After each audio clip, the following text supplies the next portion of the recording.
Good evening, everyone. Welcome to the first showing of my new podcast. This is When I Was Your Age.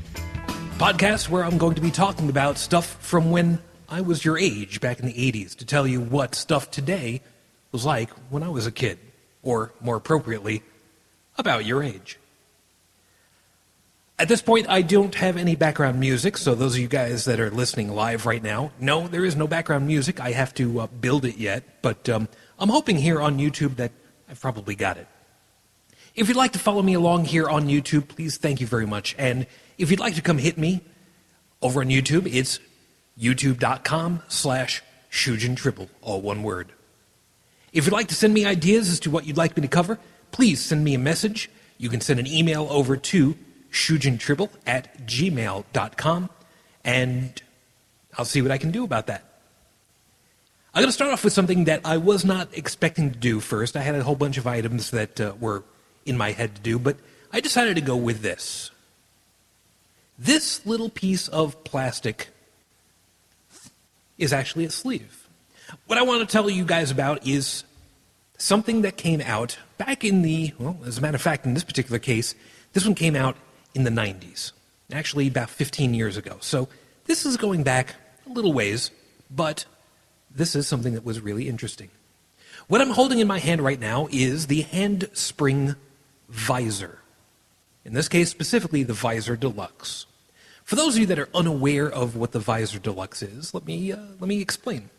You might have heard somewhere along the way something called the Palm Pilot. The Palm Pilot was a PDA, a personal digital assistant. And this was kind of a knockoff. Not exactly. It was actually built by a company founded by one of the creators of the Palm Pilot. It used all the same software. It had a couple of other specialty items that was a little bit different from the Palm Pilot. But one of the things that was so great about it, and don't worry, I'll get to some of the stuff that makes it really weird, is the power source. The power source on this, 2 AAA batteries. And this thing would run what would seem like for freaking ever. Now, if you needed to reset your device, you pop out the batteries, pop them back in again. And when you need to change batteries, well, it's no big deal. You pop it out, pop it in. The system starts back up again. All the information was stored in non-volatile memory. Now, these things were actually pretty cool. They had a touch screen, so you were able to actually use a stylus, which on this actually pulled out. One of the things that was cool about these was that you could actually change the faces. This one in particular was black, but you could get a whole bunch of different colors, some of which were translucent, which was actually kind of fun. This, however, was kind of interesting because if you unscrewed part of the stylus, the top comes off and has a little screwdriver for all the screws on the back side of the Palm Pilot. In this case, the visor. Now, why is this cute? Well, this is because when you wanted to change them for whatever color you wanted to buy afterwards, all you had to do was open this up, unscrew it, change it around, and you were good to go. Now, let me give you a couple of pieces of information about this, because this is the predecessor to this, the smartphone. Some people might not think so, but this is how it plays out. The Handspring Visor, in this case the Visor Deluxe, like I said, came in a couple of different models.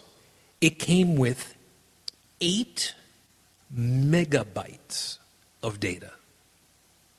Not gigabytes, 8 megabytes of data. Now, for some of you that are wondering, well, geez, how the hell do you store anything in there?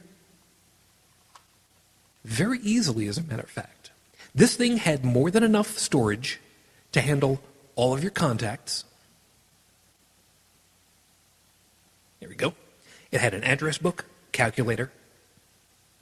You could have city time, an expense account report, your date book. It would handle your mail, write memos to yourself. Plus, there were lots and lots and lots of programs available for free.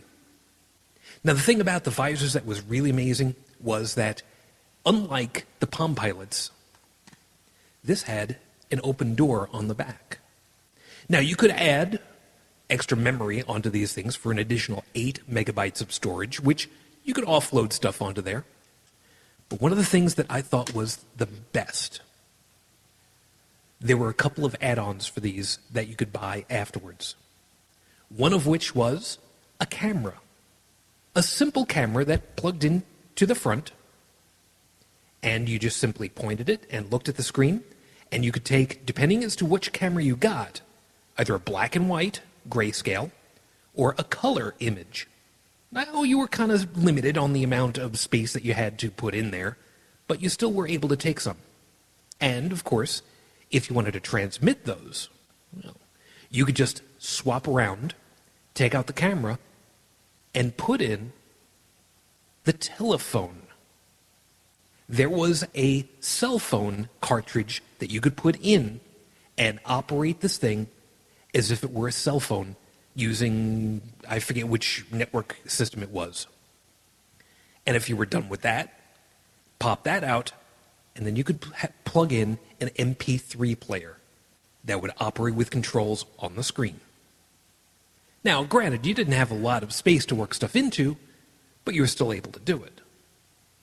These things were actually very, very cool and very simple to operate. The overall system ran off of a, depending as to which model you got, either a 16 or a 20 megahertz processor, not gigahertz, megahertz, 16 or 20 megahertz. That's all that you needed, because you didn't exactly have a huge screen to begin with. It was 2¼ inches by 3 inches diagonal, and it was black and white. Now, there were versions afterwards that came in color. The Palm Pilot 5, if I remember right, was where the color versions really started in, or the 3X, I forget which it was. But it was possible to do. But the Visor and the Palm Pilots really were the predecessors to what your current technology is with smartphones. Now, granted, the smartphones of today are, well, let's face it, they're far thinner, and they have far more capability. The color, video, audio, storage on these is simply ungodly huge. But they worked well. Now, the visors and the Palm Pilots came with their own little docking station so that you just drop it in, press a little button on the front, and sync up all of your information, depending as to which email program you were working with. Usually, it would be something like, in a corporate office, you'd be using Outlook or Outlook Express. Yes, I don't particularly care for it, but that's what a lot of groups were using. But you could also be using GroupWise or who knows what email program, and it really didn't make much of a difference. One of the things that was great about them, though, was the docking stations came in both USB as well as serial connectors, 9-pin serials. So, theoretically, at the time, you could plug it into damn near any computer that you wanted at the time. Set a couple of parameters for the serial port to talk to it, drop on a piece of software to synchronize stuff, and you could put anything you wanted on them. In my case, I used to like to download some web pages and view them offline. It was actually really surprising how much you could fit on these things in just text alone. And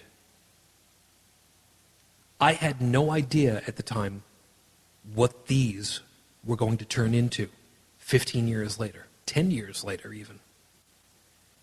Hooking these up was not too terribly difficult. I managed to do it on my Amiga computer, for instance. And this simple device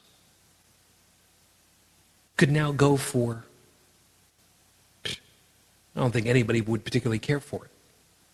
Although, The idea that kids today have devices that are playthings that put this to shame really astounds me.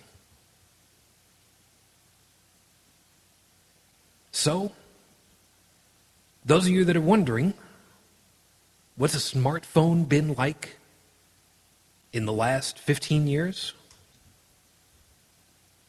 This is it. The Palm Pilots and the Handspring Visor. And if anybody particularly wants one of these, I'll be more than happy to sell it. I'll have to charge you extra because it's got batteries in it, but we shall see. In the meantime, that covers first one that I will be doing. I am Shujin Tribble Kawanishi in Second Life. If you'd like to have me talk about stuff that I know about or ask some people to be on the show, I'd be more than happy to cover anything. Just send me your messages via email to shujintribble@gmail.com. You can search me over on G+, Twitter, Facebook. Not too terribly difficult. I look forward to hearing from you guys. And of course, I wish you the peace I no longer have. I wish you the strength that I've learned. I wish you well. Until next time. Good night. You know what's true before you can say boo. You'll be my age too.